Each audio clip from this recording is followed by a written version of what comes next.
नमस्कार, मैं हूं शुभम उपाध्याय और आप देख रहे हैं द नैरेटिव का खास वीकली एनालिटिकल शो नक्सल नामा। इस खास साप्ताहिक शो में हम बात करते हैं माओवादियों की तमाम गतिविधियों के बारे में। माओवादी के शहरी सहयोगी जिन्हें हम अर्बन नक्सल कहते हैं, उनके तमाम गतिविधियों के बारे में, उनसे जुड़े केस के बारे में, माओवादी और सुरक्षा कर्मियों के बीच हुए मुठभेड़ों के बारे में, साथ ही उन तमाम टैक्टिक्स के बारे में जो माओवादी तरह तरह की अपना रहे हैं। इसके अलावा माओवादियों ने कहां पर अपनी रणनीतियों को बदला है, कहां पर नया ठिकाना तलाश रहे हैं, साथ ही माओवादियों को काउंटर करने के लिए सरकार और सुरक्षा बलों ने क्या नीतियां अपनाई हैं, इन सभी विषयों पर हम विश्लेषणात्मक चर्चा करते हैं इस खास साप्ताहिक शो में। तो चलिए शुरू करते हैं आज का यह नक्सलनामा।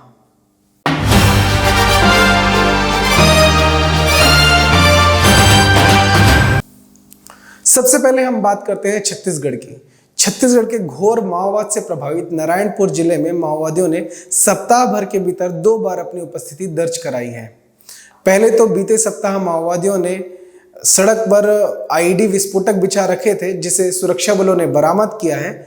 उसके बाद हाल ही में माओवादियों ने बीएसएफ कैंप की सप्लाई पाइपलाइन को ब्लास्ट कर उड़ा दिया है। बीएसएफ कैंप के पास हुए इस धमाके में 2 पंप हाउस के कर्मी घायल हुए हैं। इन सब के अलावा नारायणपुर से एक सुखद खबर, एक पॉजिटिव न्यूज भी सामने आई है। नारायणपुर के अबूझमाड़ क्षेत्र के अंतर्गत कड़िया मेटा क्षेत्र में माओवादियों के भय से जो साप्ताहिक बाजार बंद हो गया था, सुरक्षा बलों ने एक बार फिर उस साप्ताहिक बाजार को शुरू करवा दिया है। इस साप्ताहिक बाजार के कारण आसपास के 2 दर्जन से अधिक ग्रामीणों गांव वालों को फायदा होगा। इन आसपास के गांव वालों को अपने दैनिक जरूरतों के सामान को लेने के लिए लगभग 30 किलोमीटर दूर पैदल चलकर जाना पड़ता था। माओवादियों के भय के कारण यहां पर स्थानीय कोई बाजार नहीं लग पा रहा था। ग्रामीण लंबे समय से बाजार लगाने की मांग कर रहे थे, लेकिन यह पूरा नहीं हो पा रहा था। लेकिन अब सुरक्षा बलों ने मुस्तैदी दिखाते हुए लगातार क्षेत्र में अपनी सर्चिंग बढ़ाई है, अपनी पैठ को मजबूत किया है और अब पुलिस कैंप के पास ही साप्ताहिक बाजार को लगाना शुरू किया गया है। प्रत्येक शनिवार को अब इस क्षेत्र में साप्ताहिक बाजार लगाया जाएगा। इन सब के अलावा सुकमा पुलिस ने अपने वर्ष भर के माओवादी अभियान से जुड़े आंकड़े जारी किए हैं। सुकमा पुलिस के द्वारा जारी किए गए आंकड़ों के अनुसार 7 हार्डकोर माओवादी सुकमा पुलिस के द्वारा इस वर्ष ढेर किए गए हैं। इन सब के अलावा 148 माओवादी गिरफ्तार हुए हैं और 221 माओवादियों ने इस वर्ष सुकमा पुलिस के समक्ष आत्मसमर्पण किया है। सुकमा पुलिस के जिला पुलिस अधीक्षक ने इन पूरे आंकड़ों को बताते हुए कहा है कि सुकमा पुलिस के लिए वर्ष 2021 बेहद सफल रहा है और सुरक्षा बलों ने सफलता हासिल की है। इसके अलावा हाल ही में तेलंगाना और छत्तीसगढ़ की सीमा पर सुरक्षा बलों और माओवादियों के बीच मुठभेड़ की खबर सामने आई। इसमें 6 माओवादी मारे गए माओवादियों में 4 महिला माओवादी भी शामिल थी।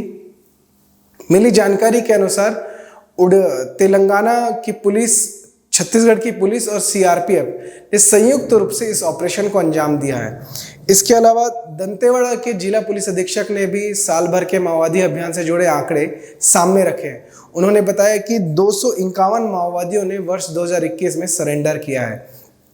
दंतेवाड़ा पुलिस के द्वारा चलाए जा रहे लोन वर्राटू अभियान, अर्थात घर वापस आइए, लोन वर्राटू का अर्थ है घर वापस आइए, इस अभियान के तहत सुरक्षा बलों को बड़ी कामयाबी हाथ लगी है। उन्होंने बताया कि महज 1.5 साल के भीतर ही इस अभियान के अंतर्गत 480 से अधिक माओवादियों ने आत्मसमर्पण कर लिया है। 2021 के माओवादी अभियान के आंकड़े बताते हुए उन्होंने बताया कि जिन माओवादियों ने आत्मसमर्पण किया है उसमें 6 ऐसे माओवादी भी शामिल है जिन पर 33 लाख रुपए का इनाम घोषित था। इसके अलावा 74 माओवादी इस दौरान गिरफ्तार किए गए हैं। इन सब के अलावा उन्होंने बताया कि इस वर्ष दंतेवाड़ा में कई सड़कें ऐसी थी जो माओवादियों के आतंक के कब्जे में थी और वहां पर प्रशासन की उपस्थिति बिल्कुल नगण्य थी। ऐसी सड़कों को भी प्रशासन और पुलिस ने मिलकर माओवादियों के कब्जे से मुक्त करा दिया है। इन सब के अलावा बस्तर फाइटर्स की जो भर्ती प्रक्रिया है उससे माओवादी बौखलाए हुए हैं। अब पर्चे फेंक कर माओवादियों ने फरमान जारी किया है कि लोग इसमें शामिल ना हो। बावजूद इसके बड़ी संख्या में बस्तर के युवाओं ने बस्तर फाइटर्स में शामिल होने के लिए आवेदन दिया है। इसके अलावा बीजापुर में माओवादियों की उपस्थिति सामने आई है। गिट्टी जो खदान का जो प्लांट है वहां पर माओवादियों ने अपनी गतिविधि को दिखाया है। 3 मशीनों और प्लांट के जो वाहन है उसे माओवादियों ने आगजनी कर दिया है, उसे आग लगा दिया है। साथ ही आईटीबीपी के जवानों ने राजनांदगांव में माओवादियों को एक बड़ा झटका दिया है। माओवादियों ने जंगल में जो अपने स्मारक बना रखे थे उसे आईटीबीपी के जवानों ने तोड़ दिया है, ध्वस्त कर दिया है। इन सब के अलावा बलरामपुर में भी माओवादियों की एक बड़ी साजिश को सुरक्षा बलों ने नाकाम किया है। बलरामपुर में माओवादियों ने सुरक्षा बलों को निशाना बनाने के लिए 7 आईईडी विस्फोटकों को जमीन पर छुपा कर रखा था, जिसे सुरक्षा बलों ने बरामद कर दिया है। इन सुरक्षा बलों का कहना है कि यदि सुरक्षाकर्मी के जवान या पुलिस बल के जवान इन आईडी विस्फोटकों की चपेट में आते तो यह एक बड़ा नुकसान साबित हो सकता था। इन सब के अलावा उड़ीसा और सिमडेगा की सीमाई क्षेत्र में भी माओवादियों की भारी संख्या में उपस्थिति की जानकारी सामने आई है। गुप्त सूचना के आधार पर यह कहा गया है कि इस पूरे क्षेत्र में माओवादी किसी बड़ी घटना को अंजाम देने की फिराक में है। साथ ही नुआपाड़ा के अंदरूनी जंगलों में सुरक्षा बलों ने माओवादियों का कैंप ध्वस्त किया है। जैसे ही सुरक्षाकर्मी कैंप के पास पहुंचे वैसे ही माओवादी वहां से भाग निकले। हालांकि सुरक्षा बलों को माओवादियों के कैंप से कुछ हथियार भी और विस्फोटक भी बरामद किए हुए हैं। साथ ही मलकानगिरी में भी सुरक्षा बलों ने माओवादियों के द्वारा छिपाए गए भारी मात्रा में हथियार और विस्फोटक बरामद किए हैं। इसके बाद बात करते हैं हम झारखंड की। झारखंड में भी माओवादियों का आतंक लगातार जारी है। प्रदेश में हेमंत सोरेन और कांग्रेस की गठबंधन सरकार माओवादियों के किसी भी गतिविधि पर अंकुश लगाने में असफल साबित हुई है। इन सब के बीच वर्ष 2021 में माओवाद विरोधी अभियान के आंकड़े झारखंड पुलिस ने जारी किए हैं। इन आंकड़ों के अनुसार 410 माओवादियों की गिरफ्तारी इस वर्ष की गई है। झारखंड पुलिस के द्वारा गिरफ्तार किए गए माओवादियों में सबसे बड़ा नाम है प्रशांत बोस का। प्रशांत बोस 1 करोड़ का इनामी माओवादी है। माओवादी आतंकी संगठन सीपीआई माओवादी का वह सेकंड इन कमांड है और देश में हुए तमाम माओवादी आतंकी घटनाओं का वह मास्टरमाइंड रह चुका है। उसकी गिरफ्तारी को इस वर्ष झारखंड पुलिस की सबसे बड़ी सफलता मानी जा रही है। इन सब के अलावा इन आंकड़ों में यह भी जानकारी सामने आई है कि झारखंड में माओवादियों से लोहा लेते हुए हमारे जो सुरक्षाकर्मी हैं वह बीते वर्ष की तुलना में अधिक संख्या में बलिदान हुए हैं। वर्ष 2020 में जहां 1 सुरक्षाकर्मी बलिदान हुए थे, वहीं वर्ष 2021 में 5 सुरक्षाकर्मी वीरगति को प्राप्त हुए हैं।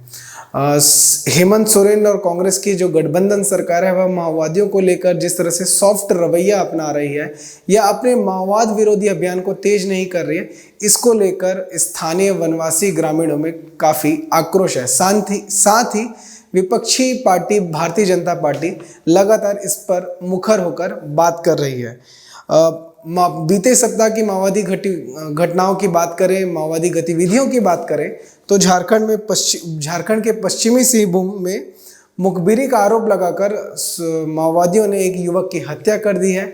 इसके अलावा गुमला में सुरक्षा बलों को एक कामयाबी मिली है और वहां से एक माओवादी को गिरफ्तार किया गया है। साथ ही हजारीबाग में जो एक माओवादी गिरफ्तार किया गया था शुकर गंजू, उससे मिली जानकारी उसके द्वारा मिले इनपुट्स के आधार पर सुरक्षा बलों ने छापा मारा और बड़ी संख्या में हथियार और विस्फोटक बरामद किए गए हैं। लगभग 286 की संख्या में कारतूस और बड़ी संख्या में राइफल और अन्य विस्फोटक सामान बरामद किए गए हैं। इसके अलावा माओवादियों ने लोहरदगा और गुमला के अंदरूनी जंगलों में ग्रामीणों को फरमान जारी किया है। माओवादियों ने ग्रामीणों से जंगल में नहीं जाने की चेतावनी दी है और इस पूरे फरमान को इस आकलन से, इस अनुमान से देखा जा रहा है कि माओवादियों ने जंगलों में लैंड माइंस बिछा रखे हैं जो सुरक्षा बलों को निशाना बनाने के लिए हैं और माओवादी चाहते हैं कि ग्रामीण उस जगह पर ना जाए और सुरक्षा बल उनका निशाना बने। हाल ही में माओवादियों के द्वारा लोहरदगा के जंगल में ही एक आईईडी विस्फोट की चपेट में आने से एक ग्रामीण की मौत हो गई थी। और कुछ आंकड़े जो सामने आए हैं उसमें भी यह बात सामने आई है कि माओवादियों के द्वारा बिछाए गए लैंडमाइंस और आईईडी विस्फोटकों के कारण जो वनवासी ग्रामीण हैं वो बेमौत मारे जा रहे हैं। निर्दोष ग्रामीण उनका शिकार बन रहे हैं। और बीते 11 महीने में, वर्ष 2021 के 11 महीनों में 5 वनवासी ग्रामीण ऐसे हैं जो माओवादियों के द्वारा बिछाए गए आईईडी विस्फोट की चपेट में आकर मारे जा चुके हैं। इसके अलावा कई ऐसे ग्रामीण हैं जो इस विस्फोट की चपेट में आने के कारण दिव्यांग हो गए हैं और दर्जनों की संख्या में पशुएं मारे गए हैं। इनके अलावा सीआईडी ने, जो झारखंड की सीआईडी है, उसने जेल में प्रशांत बोस से पूछताछ की है। प्रशांत बोस वही कुख्यात माओवादी जो माओवादी आतंकी संगठन का सेकंड इन कमांड है और जिस पर 1 करोड़ रुपए का इनाम घोषित था।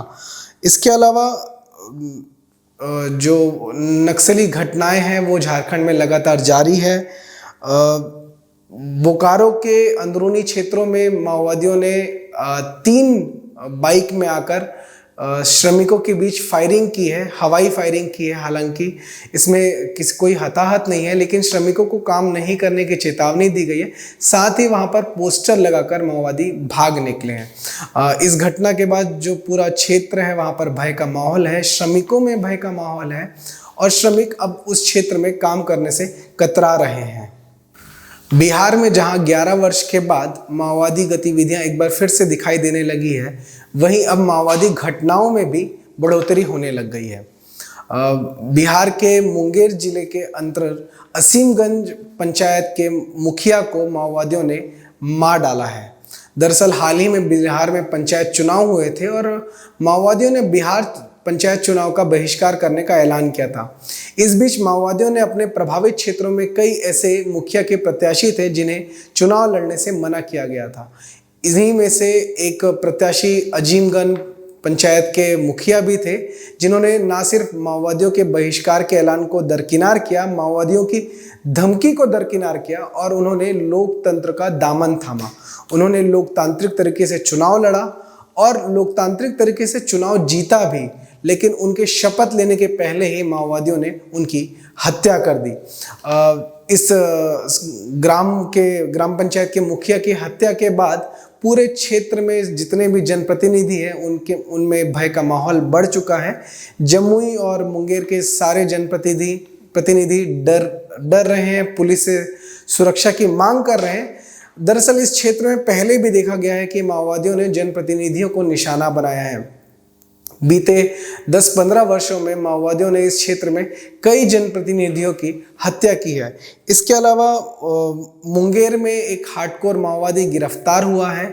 इस माओवादी की गिरफ्तारी को बिहार पुलिस की एक बड़ी सफलता मानी जा रही है, क्योंकि इसके माध्यम से कई जगह छापे मारे जा रहे हैं, कई जगह छापे मारे जाने हैं और इससे कई अहम जानकारियां भी मिल रही है। इसके अलावा गया में माओवादियों के द्वारा छुपाए गए बड़ी संख्या में हथियार और विस्फोटक सुरक्षा बलों ने बरामद किए हैं।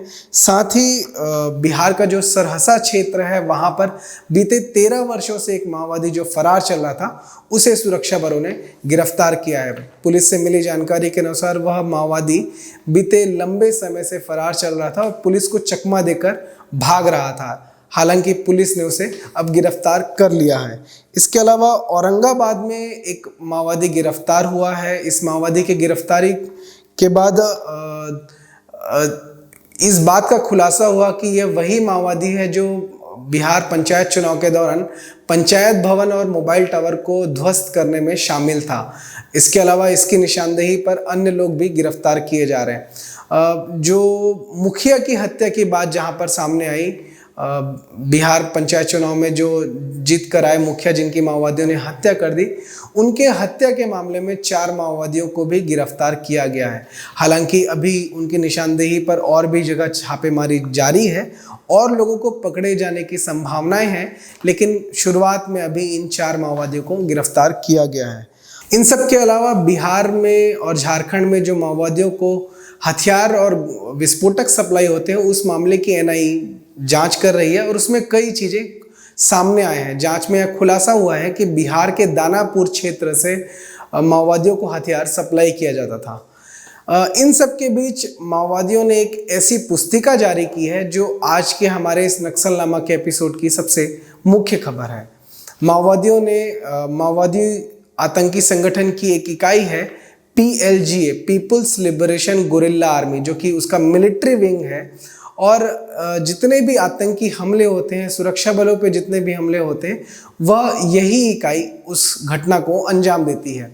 और PLGA के गठन को 21 वर्ष पूरे हो चुके हैं, और इसके बाद PLGA ने अपनी एक पुस्तिका रिलीज की है। PLGA के इस पुस्तिका के सामने आने के बाद कई आंकड़े सामने आए हैं, कई जानकारियां सामने आई हैं, और कई गतिविधियों के बारे में स्पष्ट रूप से जानकारी प्राप्त हुई है।